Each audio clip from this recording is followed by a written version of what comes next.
Hello there. This is Heirs to the Kingdom channel, and today's Bible study is going to be doing chapter 6 of Ecclesiastes. There's only 12 verses in this one, but there's always a powerful message in it. God's message always is. But if you are new to this Bible study channel, I'm going through the King James Bible. If you don't know the Bible all that well, I do recommend starting off at Genesis chapter 1 and getting caught up. But yes, this chapter is primarily going to be about vanity and the desires of the heart. It's I said it's a very good one. We actually have a lot of people living with this very problem today. So let's go ahead and jump right on in here and get started. As we go through this, you're going to see how, we have the people, they're focused on themselves and money more than anything. And eventually that ends up consuming you. Like I was talking about last lesson, you have these Bloomberg people, this, that, and the other, where they're all about, making money, playing the stock market, making money. And the whole time, they're dressed in suits, they ride in limos, this, that, and the other, but they don't enjoy life at all because it's all about making money. They've alienated their family, their children, their spouses, if they have them. They don't really have any friends or anything else. Money is all that they focus on. It's quite depressing when you think about it. But then you have a lot of people who don't have a lot of money, and they're not focused on things. They're trying to enjoy life, but they don't have a spouse, they don't have children, they don't have friends. So you have two sides of the same spectrum. You have one person that has everything and the other person that doesn't have any of it. And they're both suffering in life. But their desires are different. That's the difference between righteous versus worldly. Let's go ahead and get started here. Verse 1. There is an evil which I have seen under the sun, that is common among men. A man to whom God hath given riches, wealth, and honor, so that he wanteth nothing for his soul of all that he desireth, yet God giveth him not power to eat thereof. But a stranger eateth it. This is vanity, and it is an evil disease.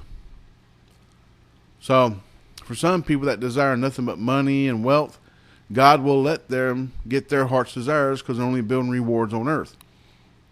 But they never get to enjoy it. They have it, but they never enjoy it.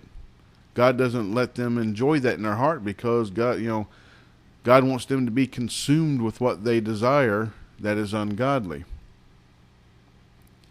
So their families, their wife, their children, they work, they do this all their day making money, they eventually pass away, and all these other people inherit it, they get to enjoy it. The tax man, he gets to enjoy quite a bit of it. Yay. But yeah, this is an evil disease. You're not to, live this way. It's not successful to make money. Yes, I understand we need money to live, but that's not what life is about. That's what God's teaching us. Let's continue on verse 6. If a man begat 100 children and live many years, so that the days of his years be many, and his soul be not filled with good, and also that he have no burial, I say that an untimely birth is better than he. Now, the untimely birth is stillborn. That means that the child is born too early and did not live. For a person to live this way, it's better if they die as a baby than grow up to be an adult, to the age of accountability.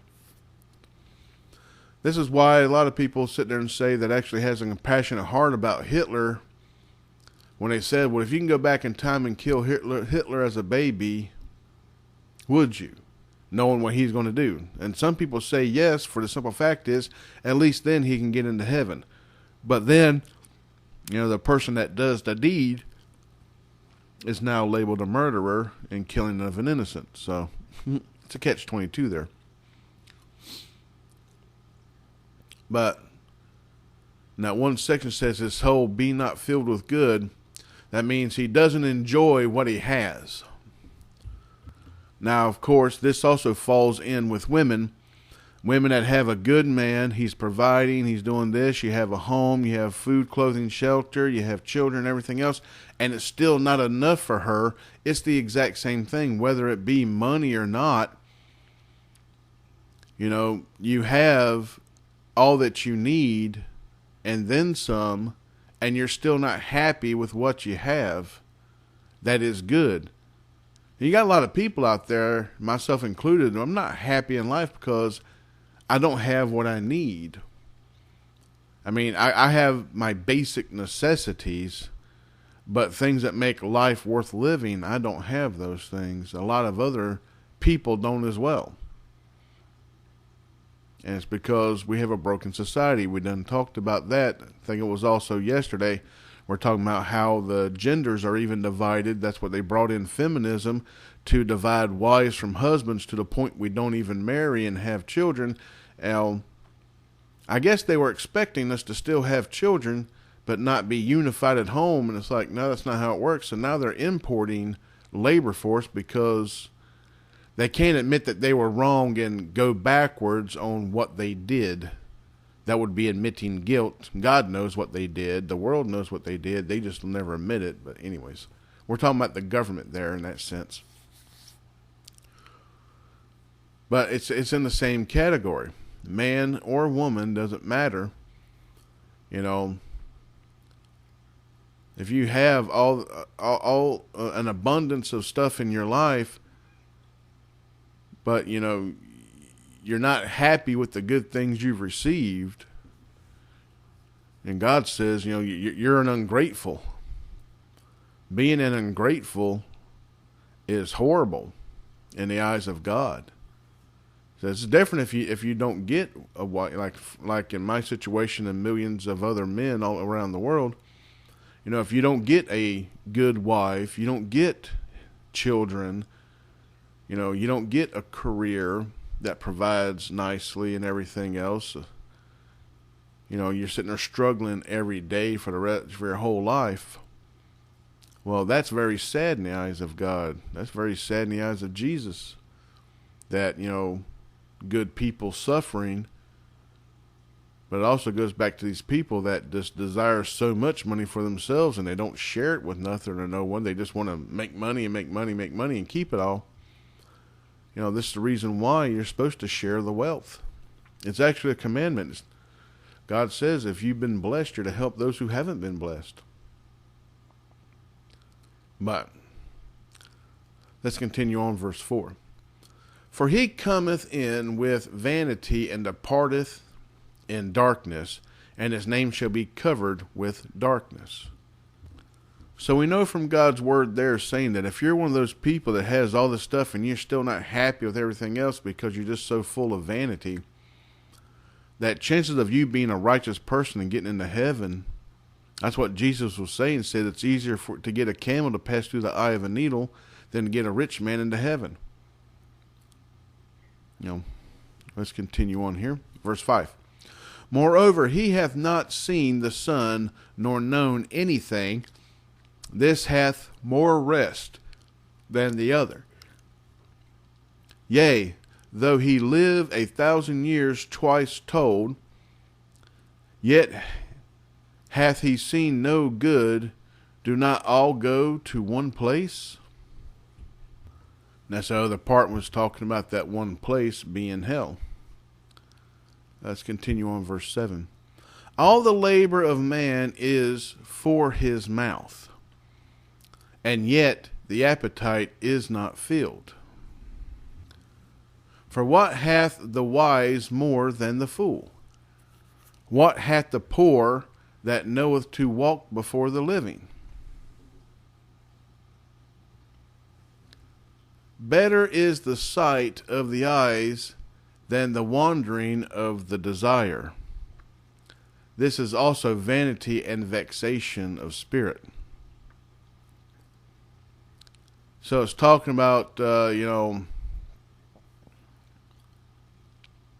labor is to provide you with things that you need, not with an overabundance of stuff that you don't. And so the thing you're supposed to focus on is like, this part here, 9 says, better is the sight of the eyes than the wandering of the desire. It's the same thing, so the stuff that you see that's tangible, you can have stuff, versus the desire of things that are out of your reach, that are also not a necessity. Pretty much keep your eyes on the ball and quit worrying about what other people have. Other people's lives, like, I wonder what all they have that I don't. What all do they have in their house that I don't? Type stuff. A lot of people live that way. It's called keeping up with the Joneses. They try to keep up with their neighbors when their neighbors, flex what they have. Then so I got to buy stuff like that too. Well, God's answer is no, you don't. But let's continue on verse 10. That which hath been is named already, and it is known that it is man. Neither may he contend with him that is mightier than he. So it's talking about the part that, if someone's got more than you and stuff like that, and you try to keep up with them,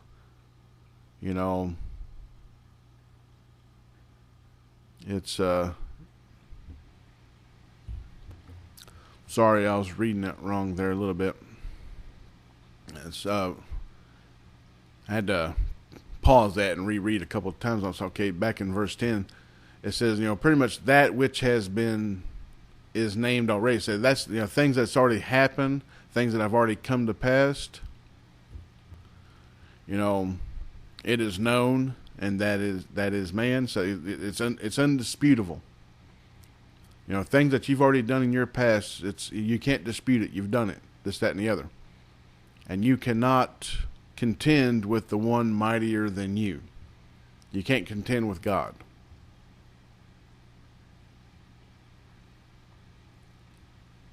So let's continue on verse 11. Seeing there be many things that increase vanity, what is man the better? And of course, it's kind of worded as, it's kind of worded backwards how we would speak today there. It says, it's talking about, the things that are, it's, not things are, it's like, the more the words, the more the vanity. And with vanity, how does that make man better? It doesn't. It makes a man worse.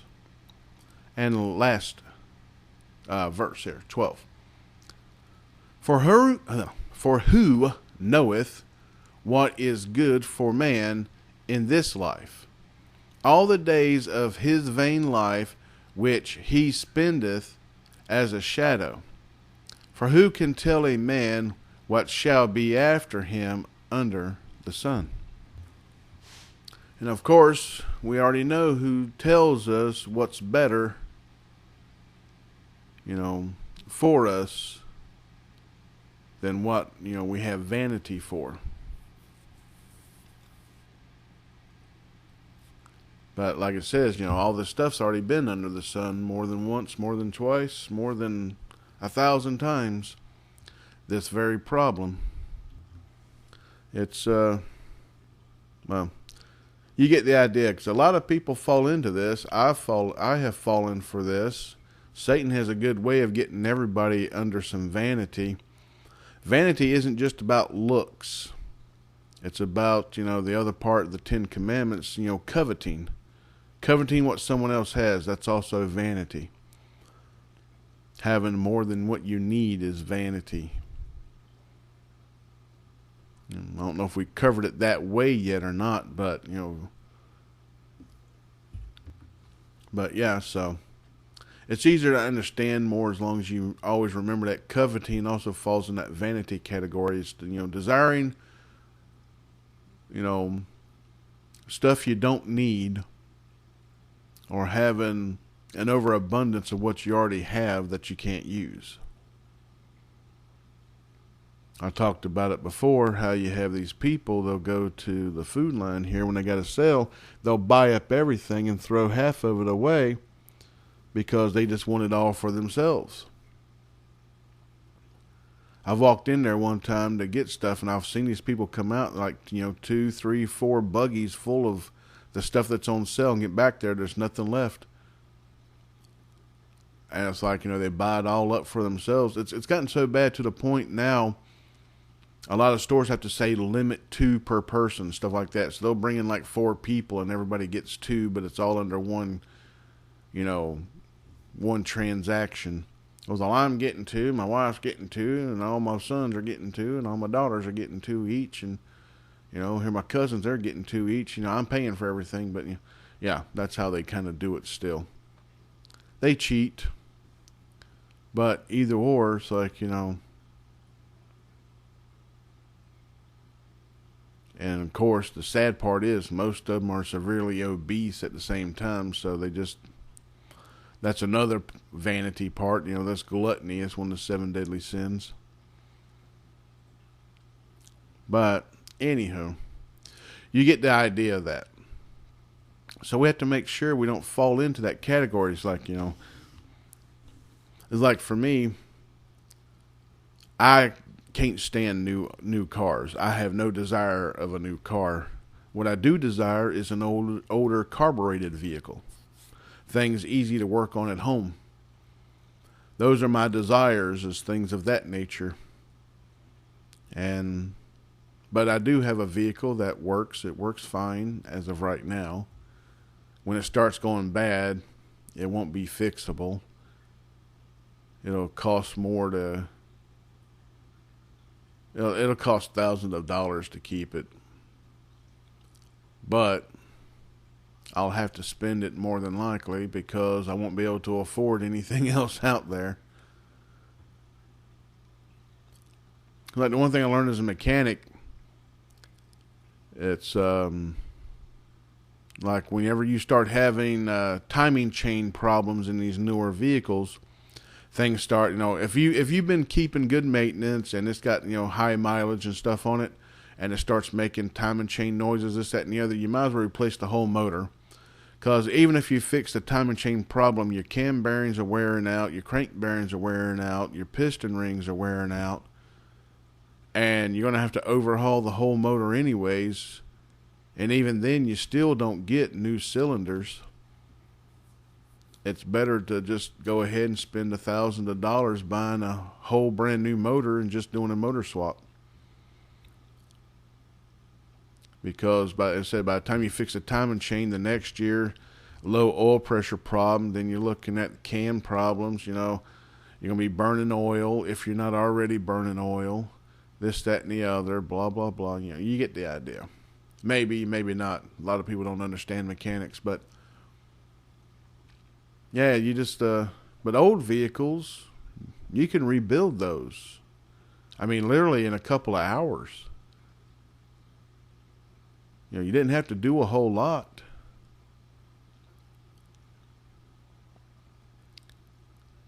You get your plastic gauge. You learn how to read that. You'll get your bearing kit.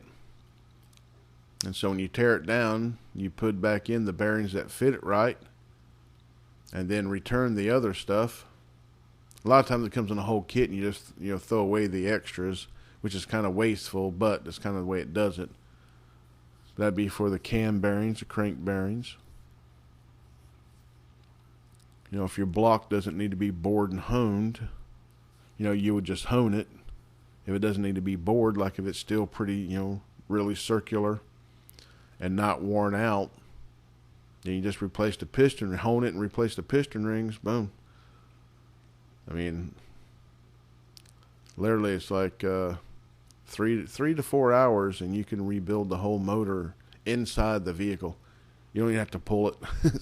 Unless you got a cross member in the way that you can't remove and you can't get the oil pan off, then you have to pull the motor. The older vehicles didn't have that problem. They always had things easy to work on because it made sense. The new stuff is not designed to make sense. It's specifically designed to not make sense. That's why I started hating being a mechanic. I can't stand the new stuff. It's garbage, really. But anyways, that's stuff I deal with in life. I'm sure I'm not the only one, but there's nothing wrong with having desires in life of like desiring a simpler life, desiring simpler things in your life that you can easily maintain without bankrupting you, and desiring a simple home that's well built and durable, it's going to last you throughout your older years with no problems. Desiring healthy food. It may cost more than the other food, but nothing wrong with desiring stuff that's good for you. But that's the things we're supposed to work for that's, going to be beneficial to us. But we also try our best to stay away from vanity. But there's always a little vanity in it. But, yeah. Like I said, there's only 12 verses in the chapter. And so that's it. That's the end of this lesson. And I'm going to go ahead and end this lesson here. Not much really extra that needs to be talked about. But, like I always end them, remember to pray. Pray for all the victims and stuff of everything that happened, these latest attacks from these terrorist type people. I'm still learning the details of some of it and everything. Supposedly these people were all ex-military. And I tell you right now, this is the stuff that a lot of us veterans have talked about. And whenever you have people serving in the military, it's like the people on the left want people from the left serving in the military, but the people on the left does not respect or honor the Constitution. Neither do the soldiers that serve under them that also side with them, because they don't care about the Constitution either. They care about domination and control. And this is the stuff you're going to deal with. These people will easily fire upon the U.S. citizens if they're told to. They don't care. This is why it's so important to keep things from being divided. We have to keep things with common sense. We have to keep things constitutional. And that only happens if we keep things under God's rule. So we got to pray about stuff like that. We got to pray for these lost people. And we got to pray for everyone else to make better decisions, to get wiser, especially in God's Word. You got to pray for ourselves that we, stay diligent and that we are productive in our walk with the Lord and sharing of the gospel. A lot of things to pray about. But, yeah, so I'm ending this lesson here. So until next time, God bless, good night, and goodbye.